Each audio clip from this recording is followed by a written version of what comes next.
Now, on to the budget. Well, of course, we all know that yesterday, the President Muhammadu Buhari signed the appropriation bill into law, the 2023 appropriation bill of 21.83 trillion naira into law. And naturally, there will be issues to raise. And this morning, Boniface Chizia joins us. He's an economist and development consultant. He joins us virtually. Thank you for joining us this morning. Thank you for having me. Thank you. Good morning. Well, I'm pretty sure that since October, when the budget was presented before the National Assembly, you must have been scrutinizing it. And now the budget has been passed into law. What are the issues to raise? Because it's only natural that now when everyone is talking about the elections, all eyes may not be as squarely on the budget as it ought to be. In order not to lose sight of the issues, what for you are the major issues of concern in the signed law? Well, I think that the first thing is for us to say that, this is a lame duck government, so to say. And so to the extent, we find this focus, it's commendable. But then, of course, we have some concerns from the point of view that we hope that it will not be pork barrel. So people want to go, they're going to leave, and then they have money to spend, and then they spend this money. We've been notorious as a country, but sort of quantum of value we bring to our expenditure. And so when you now take the fact that this government life expires end of May 29, so you have some concerns. And of course, all these pressures we're raising about the budget, the new government would not adopt what this government has drafted. I would expect that the new government will come, and this is why we have to pray that the government that's going to come on board will come ready to hit the ground running. So they'll come, and one of the things they'll have to do will be to look at the budget again and submit a supplementary budget. And okay, you want to say something? No, I just wanted to quickly follow up on something that you said. When you say that, you expect that the government that is going to come in may not be completely comfortable with all the things in this budget as is, and that there may be a number of things that will change. Doesn't that raise a question about whether or not government is a continuum? Well, then, each government comes with priority. And so the APC government, even if it's an APC that's succeeding this government, they have their priorities. So you won't expect to inherit the priorities, hook, line, and sinker. So I think that's the reality on ground. There's no government that knows its onions that will come and will not have to tinker whatever has been approved. And of course, we would expect that the 10th Assembly I might also have some, job cut out for it. They'll have to, again, maybe have some submissions and approvals will be received. But there's some carryover problems, which I think we can also address. The issue of National Assembly, each time the budget goes to the National Assembly, the thing is increased. I think we've been on this for a long time. But that's not the way forward. An eminent constitutional expert, lawyer, Ben Wabizi, did caution that it's easier for them they can reduce it, but not increase. But it just increased it by 1.3 something trillion, 1.3. What government submitted to 2015, 20.5, and increased to 21.8. Now that's not acceptable. And to worsen the whole thing, you also go ahead and increase that of the agencies, departments, agencies of government. And that's where corruption starts, because then the agencies and the departments of government do not report to the legislature. So they report to the executive. The executive have done their due diligence, I would expect, and then they've given their approvals. Then you turn around and go back to the National Assembly and begin to do deals. And this is one of the pathways, to entrenching corruption in the system. So I think there are some certain issues that we have to look at. We also celebrate the fact that we have this, January to December budgetary cycle, but you can see that it's all on paper. Chizia. It's not. Dr. Yes. Chizia, in response to that, legislators, particularly the former speaker, have argued that, they reserve the right to scrutinize the budget. And, what the law does not frown at, it doesn't condemn. If they reserve the right to scrutinize the budget, can we then say that legislators have no right to increase the budget. And to that, they would say that they do not pad. There's no such word as padding. And in response to that, yet again, the current speaker has said they did not pad the budget. What are your thoughts on this, and how can this grey area over their constitutional rights be addressed? Well, I think that I think that if you ask me, the next administration subject is to to interpretation, legal interpretation. I think that's exactly what should be done. Now, if they say they have a right to supervise the budget, scrutinize the budget, and so on, why is it that they don't ever reduce what has been submitted to them? Perennially, they've increased it, and they've put monies on consistency projects and so on and so forth. That is really that's the experience we have. And most of this is all, prebendalism. They are all trying to sort of make some money from the budget. And that's really what it is. So let's call it spade by its name. So yes, they have the right to scrutinize the budget, but then why can't they for a change once? They go on hiking up, assumptions have been made in terms of revenues and so on, to impose additional sources that is going to be shared. I think it's something that should be subjected to judicial interpretation in the next administration, if you ask me. And just as important is the fact that the Minister of Finance keeps on saying that Nigeria is not broke, that revenue is coming in. I want you to also, speak to this.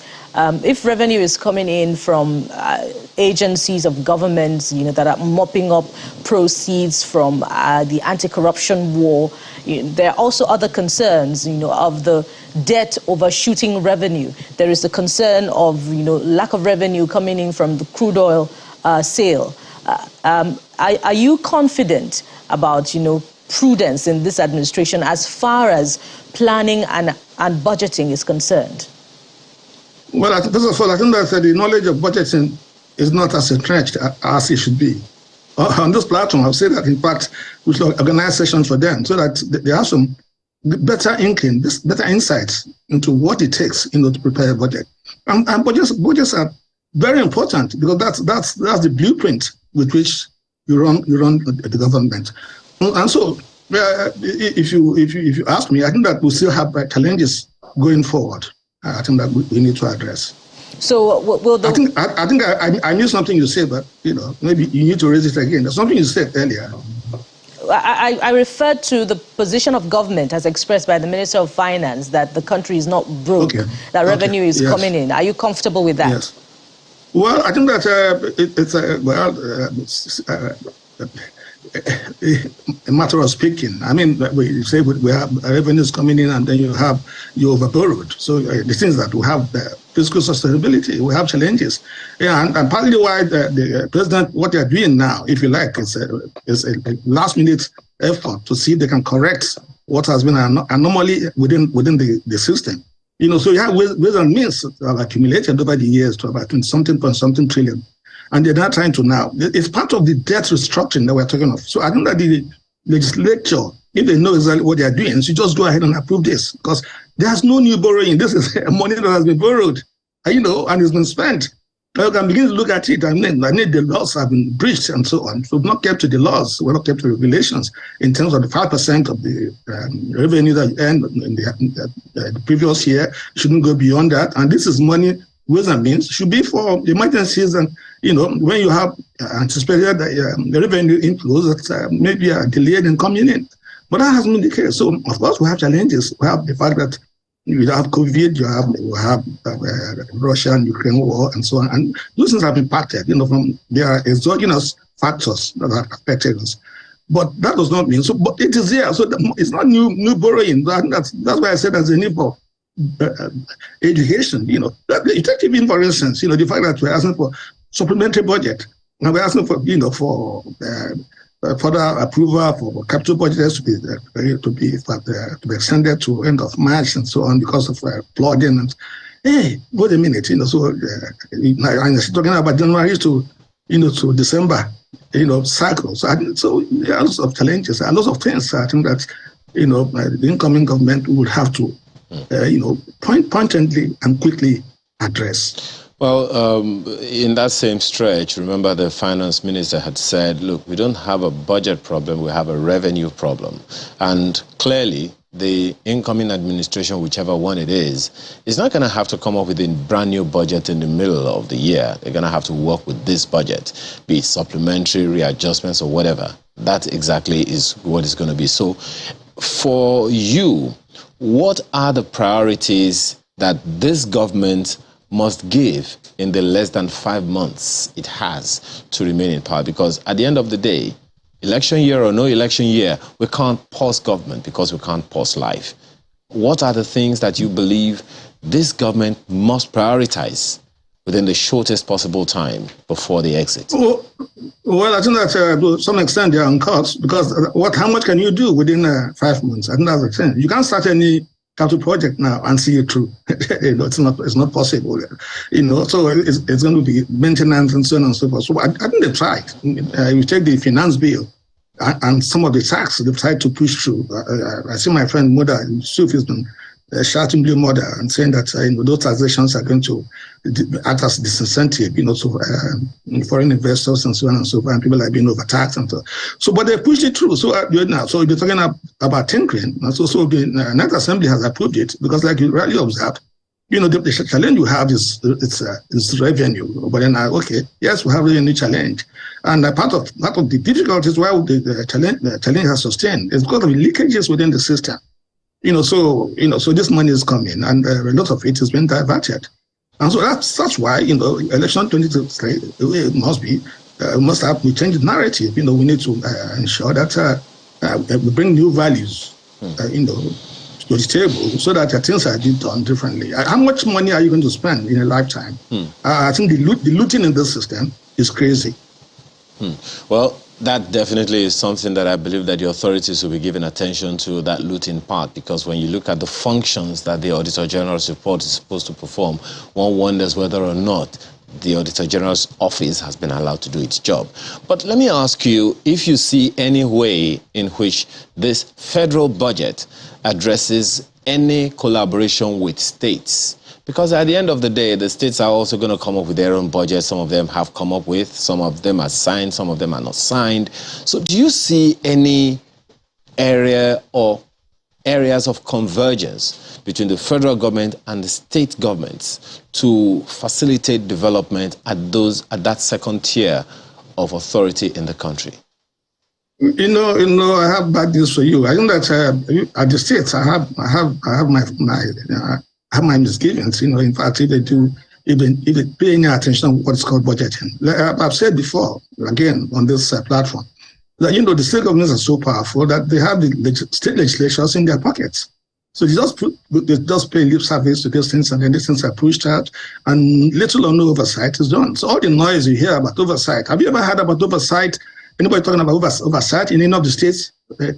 Like 6 states in the federation? I don't know. Maybe you've heard. You're a journalist. You tell me. All the talks about oversight and problems and so on, about budget, and you don't hear anything about budget implementation in the states. And then you can't clap with one hand.